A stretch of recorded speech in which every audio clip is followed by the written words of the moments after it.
eu apresentei aos nossos espectadores a explicação do ministro Onyx Lorenzoni sobre o que é exatamente essa medida provisória.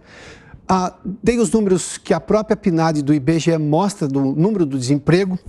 Doutor Pugliese, por que o senhor é contrário à medida? O que a Anamatra vê de inconstitucional nesta medida provisória, apesar desse momento muito grave em relação ao desemprego brasileiro? Adalberto, primeiramente, preciso dizer que a Anamatra tem a plena noção da situação grave que o país atravessa no que pertine ao nível de desemprego.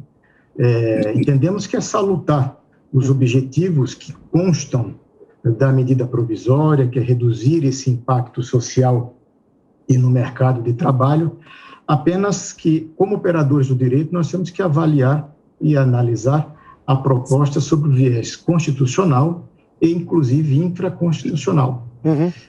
Nós temos 2 pontos que nós colocamos, essencialmente técnicos, que dizem respeito à ilegalidade ou inconstitucionalidade do texto que foi apresentado pelo governo. O primeiro deles diz respeito à própria denominação do programa. O programa estabelece, a medida provisória institui o Programa Nacional de Prestação de Serviço Civil Voluntário.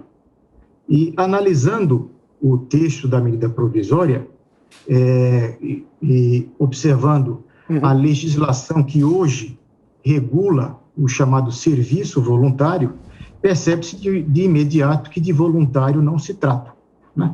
A legislação atual do serviço voluntário, ela é regida pela Lei 9.608 de 1998 e prevê que o serviço voluntário é considerado aquela atividade não remunerada. Ou seja, é aquela situação em que uma pessoa física pretende, por sua livre e espontânea vontade, de forma voluntária e sem qualquer remuneração, prestar um serviço para entidades que são identificadas na lei. Normalmente, aquelas entidades filantrópicas, que prestam serviços filantrópicos. A lei que regula o voluntariado não prevê qualquer remuneração, porque isso seria, inclusive, divergente com a própria noção de voluntariado. A única questão, o único ponto que se coloca é que ela prevê o ressarcimento de despesas efetivamente comprovadas por aquele que preste o serviço voluntário e desde que essas despesas sejam autorizadas pela entidade para o qual ele preste serviço voluntário.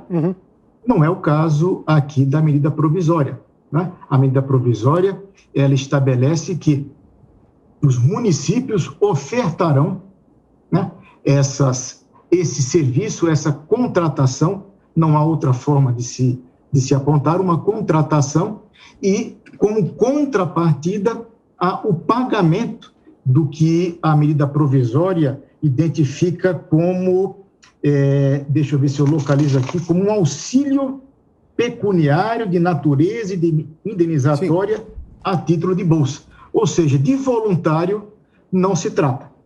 Esse é um aspecto. O ponto, a questão constitucional que nós colocamos é que, como a entidade que ofertará esses contratos são os municípios, né? Ou seja, a administração pública de âmbito municipal, né? Nos termos do artigo 37 da Constituição Federal, qualquer vínculo com a administração pública só se dá de 3 formas: através da contratação para cargo ou emprego público, esses criados por lei, a contratação em cargos em comissão, aqueles considerados de livre nomeação e demissão, e na hipótese de contratação por prazo determinado para o atendimento de interesse específico e relevante e de urgência, o que não se enquadra na perspectiva da medida provisória, cujos objetivos desafiam, ao fim e ao cabo, políticas públicas de enfrentamento à mazela do desemprego. Doutor, então, de forma muito técnica, especificamente seriam essas as questões, principalmente a questão constitucional colocada. Antes de eu me dirigir ao doutor Pastore, me permita só colocar algumas condições. Essa medida provisória tem validade, ou este programa do governo, até o final deste ano. Ou seja, por esse aspecto, ele embarca em algum momento na questão da emergência. Eu preciso fazer alguma coisa, o Estado, eu suponho, essa é a posição do governo, para reduzir o desemprego, gerar alguma renda a essas pessoas, e viu nas prefeituras que tem adesão voluntária, não que este voluntário vá justificar do ponto de vista legal, que o senhor já explicou, a questão do que é voluntário e o que é serviço pago, mas enfim, as prefeituras podem voluntariamente aderir porque são as prefeituras que estão mais próximas das pessoas. A questão emergencial não está muito colocada aí, doutor, por este aspecto? Até porque eu tenho um prazo, vai terminar em dezembro deste ano? O fato de ter um prazo, a nosso juízo, não se encaixa na possibilidade prevista no artigo 37(9), que é da contratação por prazo determinado, sim, mas para atendimento de interesses de urgência. O que é que nós colocamos nessa perspectiva, Adalberto e o colega Eduardo? E usando um exemplo, eu vou utilizar um exemplo para tentar fazer essa distinção, objetivando que aqueles que nos assistem consigam melhor entender. Uma situação de um município, por exemplo, em que há deficiência de cargos de professor de matemática e de física já para o início do ano letivo. Sim. É um exemplo.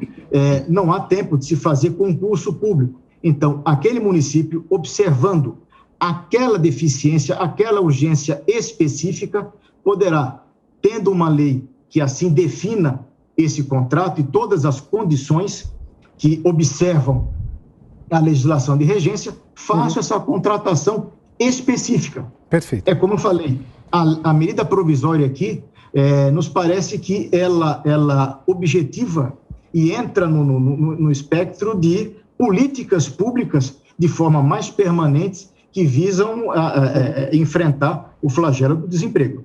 Na nossa visão, não se enquadra no que seria essa contratação por prazo determinado, previsto no artigo 37, inciso 9 da Constituição.